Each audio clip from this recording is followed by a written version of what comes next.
नमस्कार दोस्तों, मैं एक बार फिर से आपके सामने हाजिर हूँ। आज हम कक्षा 9 इकाई 2.2 पाठ का अभ्यास और प्रश्नोत्तरी देखने वाले हैं। पिछले दो भागों में हमने अभ्यास पढ़ लिया था, समझ लिया था। आज हम उसके अभ्यास और प्रश्नोत्तरी देखेंगे। आशा है आप सब लोगों को पसंद आएगा। तो वीडियो ज़्यादा लंबा ना खींचते हुए आइए शुरू करते हैं। अभ्यास और प्रश्न में क्या दिया है। पहला प्रश्न है, दशहरे पर नवलगढ़ राज्य में होने वाले आयोजन के बारे में लिखिए।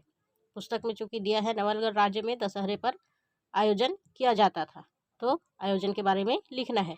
तो उसमें क्या होता था, संगीत बजता था, अनेक प्रकार की नित्य कलाएं होती थी और रामलीला का भी आयोजन किया जाता था तथा प्रजा द्वारा राजा को भेंट भी चढ़ाए जाते थे, अर्थात उपहार स्वरूप जिसकी जो बन जाए, जिसकी जैसी इच्छा हो वैसा ही उपहार दिया जाता था। दूसरा है, राजा राम शाह और उनके राजपुरोहित पंडित राम भगत के आपसी संबंध कैसे थे। तो इसका उत्तर है, राजा राम शाह और उसके राजपुरोहित पंडित के आपसी संबंध इतने गहरे थे कि राजा साहब उसको राजपुरोहित कम और अपना घनिष्ठ मित्र अधिक समझते थे। तीसरा है, रामचरण को नौकरी से क्यों हाथ धोना पड़ा।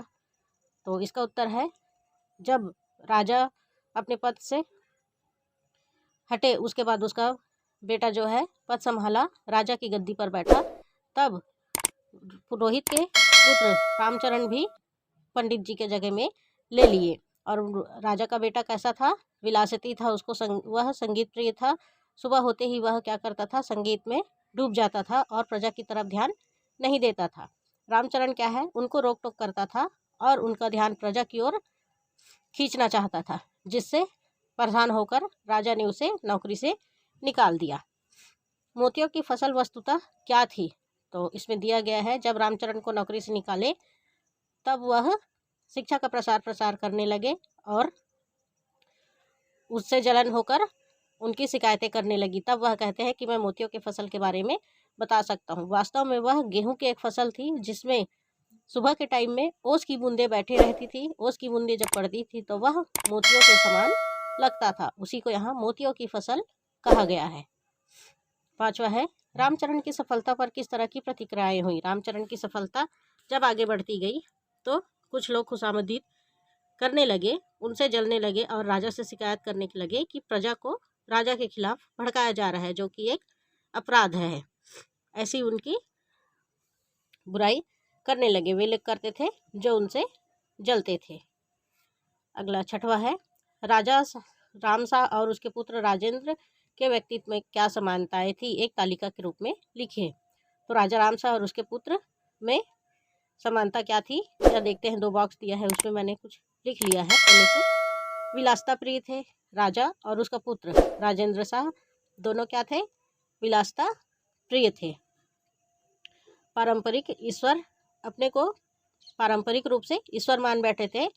राजा राम शाह ने तो अपनी तुलना श्री रामचंद्र से भी कर लिया था और उसके पुत्र जो है वह खुद को सर्वोच्च अर्थात सबसे बड़ा मानने लगे थे।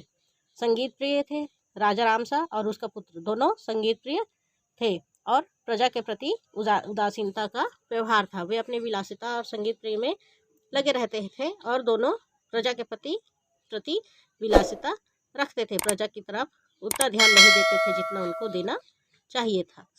ये हमारे अभ्यास और प्रश्नोत्तरी हैं। पूरे 6 प्रश्नोत्तरी हो गए हैं। इसके बाद भाषा के बारे में थोड़ा सा कुछ दिया है, इसको भी देख लेते हैं।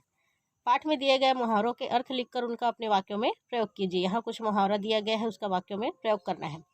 तारीफ के पुल बांधना, इसका मतलब होता है बहुत प्रशंसा करना।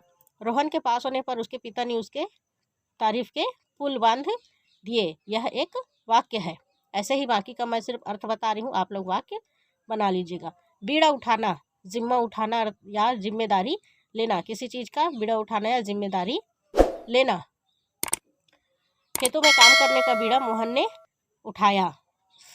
राई का पहाड़ बनाना, अर्थात छोटी सी बातों को बढ़ाकर बोलना।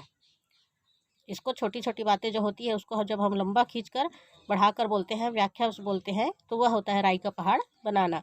चेहरा फीका पड़ जाना, अप्रसन्न हो जाना। चेहरा क्या है, कभी कभी काम ऐसा हो जाता है कि हम जिसकी कल्पना नहीं किए रहते, तो हमारा मन क्या है, अप्रसन्न हो जाता है। इसको कहा जाता है चेहरा फीका पड़ना। टोह न पाना, किसी प्रकार की जानकारी न होना। टोह न पाना का मतलब होता है हमें किसी चीज़ की किसी प्रकार की जानकारी न होना। ये थे हमारे अभ्यास और प्रश्न उत्तरी और भाषा के बारे में थोड़ी सी जानकारी। आशा है आप सब लोगों को पसंद आएगा। आज के लिए इतना ही। धन्यवाद। जय हिंद।